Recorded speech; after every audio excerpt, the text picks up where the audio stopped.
आज हम 12 rules for life book के बारे में बात करने जा रहे हैं, जिसे जॉर्डन पीटरसन ने लिखा है। यह एक बहुत ही इंटरेस्टिंग किताब है, जिसमें इक्वल पार्ट्स में फिलॉसफी, साइकोलॉजी और सेल्फ हेल्प के लिए जरूरी टॉपिक्स को शामिल किया गया है। ऑथर हमारी जिंदगी को डेवलप करने के लिए जरूरी सजेशंस देते हैं।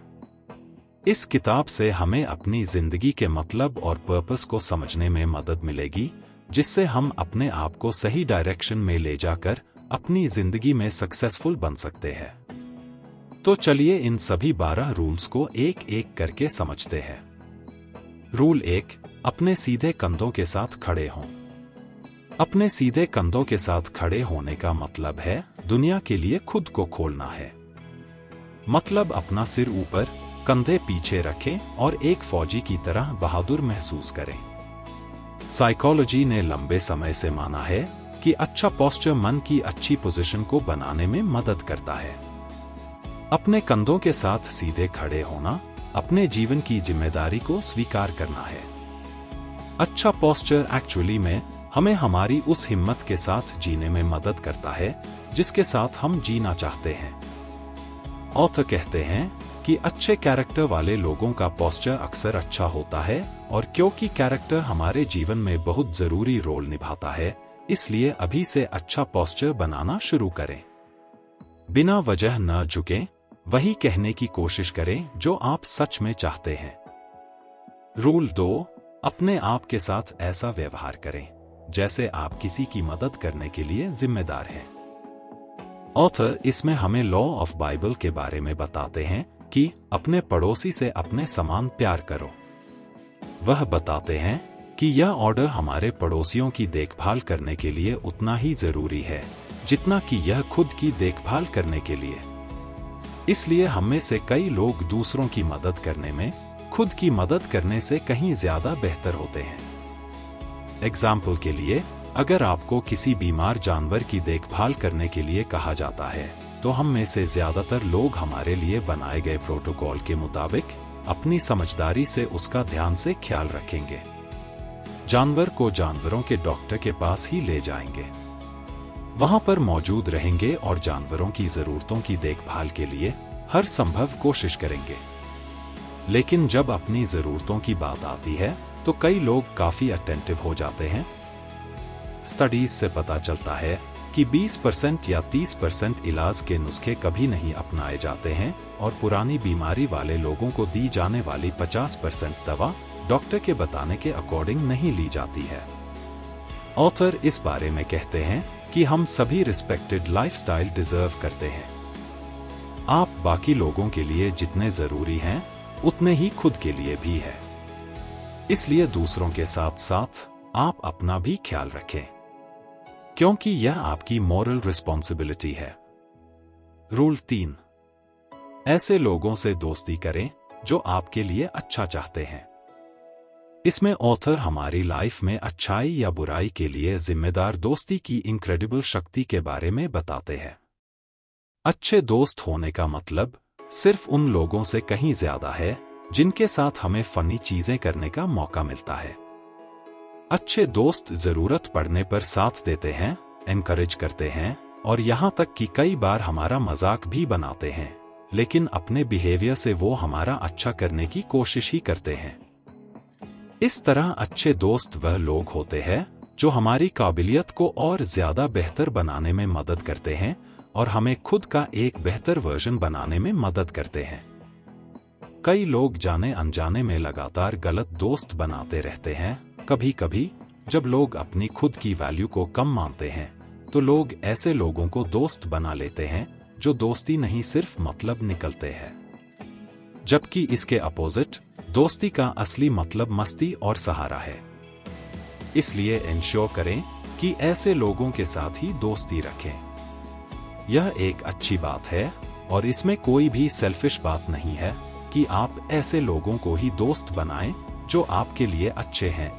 उनसे आपको कुछ सीखने को मिलता है, क्योंकि ऐसे दोस्त आपको कमजोर पड़ने पर बिखरने नहीं देंगे और आपको हमेशा आगे बढ़ते रहने में मदद करेंगे। रूल 4, खुद का कंपैरिजन अपने बीते हुए कल से करें, न कि उससे को आप आज हैं। हमारी सोसाइटी और एजुकेशन सिस्टम की वजह से हम में से कई लोग शुरू से ही कंपेयर करने की आदत बना लेते हैं। जब हम बहुत छोटे होते हैं तो सक्सेस और फेलियर के लिए, अपने खुद के स्टैंडर्ड्स को जानने के लिए अपने साथियों या कॉम्पिटिटर्स को देखना शुरू कर देते हैं। इससे प्रॉब्लम यह होने लगती है कि दूसरों से कंपैरिजन हमें उनकी अच्छाई देखने के लिए इंस्पायर करता है, इसलिए कई बार हम अपने आप को कम मानने लगते हैं। इस तरह कंपैरिजन हमें कमजोर बनाने लगता है। कंपैरिजन तब बड़ी प्रॉब्लम बनने लगती है जब आप यह सोचने लगते हैं कि लोग आपसे बेहतर ही होंगे। वही अपने कल का कंपैरिजन करने से आप अपने आप को आज बेहतर बनने के लिए इंस्पायर करते हैं, जिससे असली फायदा भी आपको ही होता है। इसलिए किसी और से कंपैरिजन करने की बजाय अपने आप से करें। इसके लिए ऑथर कुछ जरूरी तरीके बताते हैं, इन्हें अपनी लाइफ में इंप्लीमेंट करें। अपनी स्ट्रेंथ्स और वीकनेसेस को पहचानें। आज अपनी कल की कोई एक कमी को दूर करने और किसी एक अच्छाई को बढ़ाने पर ध्यान दें। इससे आप अपने आप से कंपैरिजन करना शुरू कर देंगे और फाइनली बेहतर बनते हुए आसानी से अपने गोल की ओर बढ़ना शुरू कर देंगे। रूल 5, अपने बच्चों को कुछ भी ऐसा न करने दें जिससे आप उन्हें नापसंद करें। यह रूल पेरेंटिंग के बारे में है। यह चैप्टर इस किताब का सबसे शॉकिंग चैप्टर है, क्योंकि इसमें ऑथर बहुत सी ऐसी बातें बताते हैं जो आज नॉर्थ अमेरिका में रिस्ट्रिक्टेड हो गई है। एग्जाम्पल के लिए, किसी भी पेरेंट्स को अपने बच्चे को फिजिकली हर्ट करने से मना करते हैं। उन मदर्स को ऐसा करने से मना करते हैं जो अपने टीनेजर बच्चे की डिसरिस्पेक्ट करती हैं। वह अच्छी पेरेंटिंग के साथ साथ बुरी पेरेंटिंग के बारे में भी बताते हैं। अच्छी पेरेंटिंग मतलब दोनों पार्टनर्स बच्चे को पाले, और बुरी पेरेंटिंग में कोई एक पार्टनर दूसरे पार्टनर पर बच्चे को पालने की पूरी जिम्मेदारी डाल देता है। वह सजेस्ट करते हैं कि ऐसे लोग अच्छी पेरेंटिंग करें ताकि सोसाइटी में पॉजिटिव योगदान देने वाले इंसानों की पेरेंटिंग अच्छी तरह से हो सके। ऑथर माता पिता को डिसिप्लिन बनने के लिए एनकरेज करते हैं ताकि वो बच्चों को भी अच्छी तरह डिसिप्लिन्ड बिहेव करना सिखाएं। इसके अलावा वो कहते हैं कि माता पिता को दयालु और देखभाल करने वाला तो होना ही चाहिए। इसलिए सभी पेरेंट्स को इस बात को समझना चाहिए कि अगर आप अपने बच्चों को दूसरों के सामने डिसरिस्पेक्ट करेंगे तो बाकी लोग भी उनसे वैसा व्यवहार करने की कोशिश करेंगे जो शायद आपको अच्छा न लगे। इसलिए अपने बच्चों के सिर्फ पेरेंट बनने के साथ साथ अच्छे दोस्त और एक टीचर बनने की कोशिश करें। रूल 6, दुनिया की बुराई करने से पहले अपने घर को सही करें। ऑथर इस चैप्टर के जरिए से बताते हैं कि कुछ लोगों के लिए जीवन सच में बहुत मुश्किल है। दुनिया में बहुत कुछ गड़बड़ है, लेकिन इसके साथ साथ सारी चीजें ठीक भी हैं। ऑथर बताते हैं कि सभी महान लोगों ने अपने आप को बेहतर बनाने और दुनिया को कुछ अच्छा देने की कोशिश की। चैलेंजेस के बावजूद अपनी लाइफ को इम्पोर्टेंट बनाने के लिए उन्हें पार करके अपने गोल तक बढ़ने पर ध्यान दिया। इसलिए हमें भी उस तरह बनने के लिए ऐसा ही करना चाहिए। इसके लिए इन जरूरी टिप्स को अपनाएं।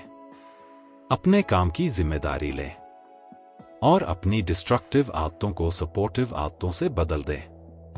जो काम आपको गलत लगता है उसे अभी से करना बंद कर दें और अच्छे काम को करें, चाहे वो छोटा सा अच्छा काम हो या बड़ा। रूल 7, जो मीनिंगफुल है उसे फॉलो करें। इस चैप्टर में ऑथर कहते हैं कि दुख का सामना करने के लिए हम अक्सर खुशी का रास्ता ढूंढने के लिए सबसे आसान रास्ते की तलाश करते हैं। कई बार यह रास्ता सही होता है, लेकिन कई बार गलत। इसलिए ऐसी सिचुएशंस में वो करें जो सही हो और जिसे करने से आपको अंदरूनी खुशी और सैटिस्फैक्शन का एहसास हो। इससे आप सही काम करते हुए अपनी प्रॉब्लम को सॉल्व कर सकेंगे। जीवन में खुशी और किसी गोल तक पहुंचने का एक रास्ता है सैक्रिफाइस। सैक्रिफाइस भविष्य को बेहतर बनता है, इसलिए दूसरों की खुशी और अपने गोल के लिए जरूरी सैक्रिफाइस करने से घबराएं नहीं। क्योंकि भले ही सही चीजें शुरू में मुश्किल लगे, लेकिन वो जीवन को काफी खुशहाल और आसान बना देती है। रूल 8, सच बोले या कम से कम झूठ ना बोले। यह चैप्टर ऑथर के अपने स्कूल में क्लिनिकल साइकोलॉजी की स्टडी करते समय शुरू होता है, जब एक यंग पेशेंट ने उनसे एक सवाल पूछा जिसका जवाब वह नहीं देना चाहते थे, क्योंकि उससे उस पेशेंट की भावनाओं को ठेस पहुंच सकती थी। ऑथर झूठ बोलना नहीं चाह रहे थे और सच बताने से पेशेंट दुखी हो सकता था, इसलिए उन्होंने एक तरीका सोचा और जितना सच जरूरी था उतना बता दिया। फिर उनकी अच्छाइयों के बारे में बात करने लगे। इससे पेशेंट को जवाब भी मिल गया और ऑथर ने सच्चाई के साथ अपनी बात भी कह दी। ज्यादातर लोग कई बार अपने आप से छोटे छोटे झूठ बोलते हैं और एक्चुअल में ज्यादातर समय हम शायद यह महसूस भी नहीं करते या स्वीकार नहीं करते हैं कि हम ऐसा कर रहे हैं। लेकिन सबसे खराब झूठ वही होता है जो हम अपने आप से कहें लेकिन स्वीकार न करें, क्योंकि बेईमानी हमारे और दूसरों के लिए बहुत नुकसानदायक होती है।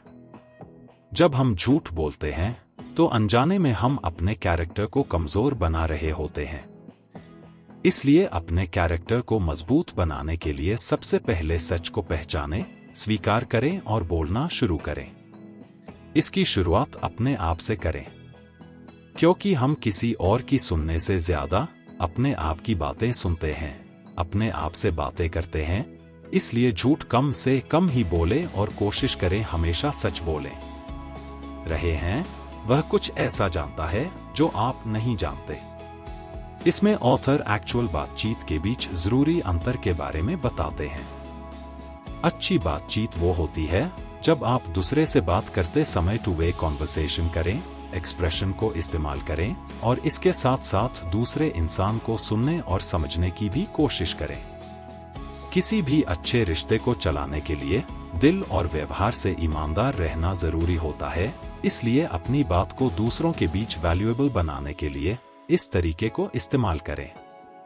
इसके अलावा जैसा कि हम जानते हैं कि हर किसी की एक अपनी सोच और नजरिया पर्पसेस होते हैं, ऐसे में हमें उन्हें समझकर एक साथ आगे बढ़ने के तरीकों के बारे में विचार करना चाहिए। ऐसा करके आप हर किसी से कुछ नया जान सकेंगे, सीख सकेंगे और दूसरों के साथ अच्छे रिलेशंस बनाने में भी काफी मदद मिलेगी। ऐसे डिस्कशन जहां दोनों लोग बोलने और सुनने के लिए तैयार होते हैं, वहां वो अपने थॉट्स को अच्छे से एक दूसरे को बता सकते हैं। इसका मतलब अच्छी कम्युनिकेशन अपनी बेहतर जिंदगी और दूसरों के साथ अच्छे रिश्ते बनाने की अच्छी टेक्निक है। शुरुआत बातों से ही होती है, इसलिए अगर आप किसी से खुल के बात कर सकते हैं तो आप अपने थॉट्स उन्हें अच्छे से समझा सकते हैं। रूल 10, अपनी बातें में साफ रहें। इस चैप्टर में ऑथर फोकस के साथ अच्छे से कम्युनिकेशंस करने के बारे में बताते हैं। हमारी परसेप्शन और सर्कमस्टांसेस के बारे में अवेयर होने के लिए इंस्पायर करते हैं। हम किसी भी सिचुएशन में हर समय पूरी सिचुएशन को शायद ही समझ पाएं। वास्तव में हम सिर्फ वही समझते हैं जो अपनी सेंसेस से एक्सपीरियंस करते हैं।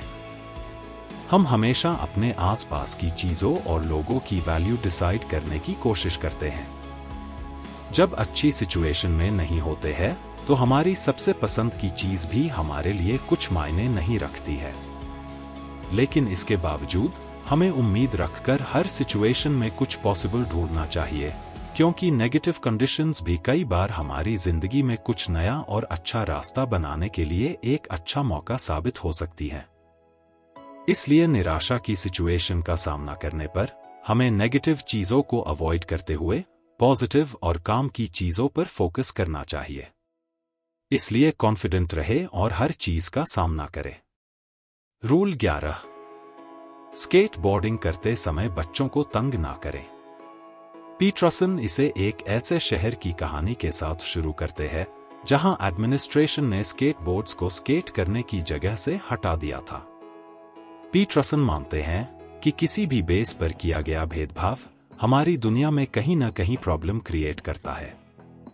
हर संस्कृति में बनाए गए नियम लोगों के फायदे के लिए ही बनाए गए थे, इसलिए किसी भी लिंग या जाति जैसे मुद्दों पर बेस्ड नियम को खत्म करके समानता वाले नियम बनाने चाहिए जो काबिलियत को प्राथमिकता देते हों। क्योंकि लिंग या जाति से बनाए गए नियम नाइंसाफी करते हैं, चाहे वो किसी के भी साथ हो। इस बारे में वो आगे बताते हैं कि बिना देखे किसी की ताकत का अंदाजा अचानक ही नहीं लगाना चाहिए, क्योंकि बिना मुकाबला किए आप फैसला नहीं कर सकते हैं कि कोई कितना ताकतवर है और वो हमारे लिए कैसे फायदेमंद साबित हो सकता है। रूल 12, जब आप सड़क पर किसी बिल्ली से मिलते हैं तो उसे पालें। हर दिन कम से कम दिन में 3 अच्छी चीजें करने की कोशिश करें। चाहे वो सड़क पर दिखी बिल्ली को खाना खिलाना हो, उसे पालना, ऑफिस में अपने स्टाफ में किसी को सपोर्ट करना हो या फैमिली मेंबर को अच्छा महसूस करवाना हो। इससे आपको इंटरनल सैटिस्फैक्शन मिलेगी और इस तरह आप हर दिन बेहतर बनते जाएंगे। तो दोस्तों, 12 रूल्स फॉर लाइफ किताब में हमने यह समझा कि कैसे हमारी जिंदगी की छोटी से बड़े चीजें हमारी जिंदगी को अफेक्ट करती है, जो आपकी जिंदगी को अच्छा और बुरा बनाने में मदद करती है। किताब की मदद से आप अपनी जिंदगी के इम्पोर्टेंट मतलब और पर्पसेस के बारे में जान चुके होंगे। अब इन 12 रूल्स को अपनी जिंदगी में अपनाकर आप खुश रहने और आगे बढ़ने में अपनी मदद खुद कर सकते हैं। आपको किसी पे डिपेंडेंट होने की जरूरत नहीं है। आप कॉन्फिडेंस के साथ अपनी बात सबके सामने रख सकेंगे, अपने अच्छे और बुरे का फैसला खुद ले सकेंगे। अब अच्छी जिंदगी की शुरुआत के लिए अपनी जिंदगी में इन 12 रूल्स को शामिल करें। अगर आप अपनी जिंदगी को बेहतर बनाना चाहते हैं तो यह किताब आपको जरूर पढ़नी चाहिए।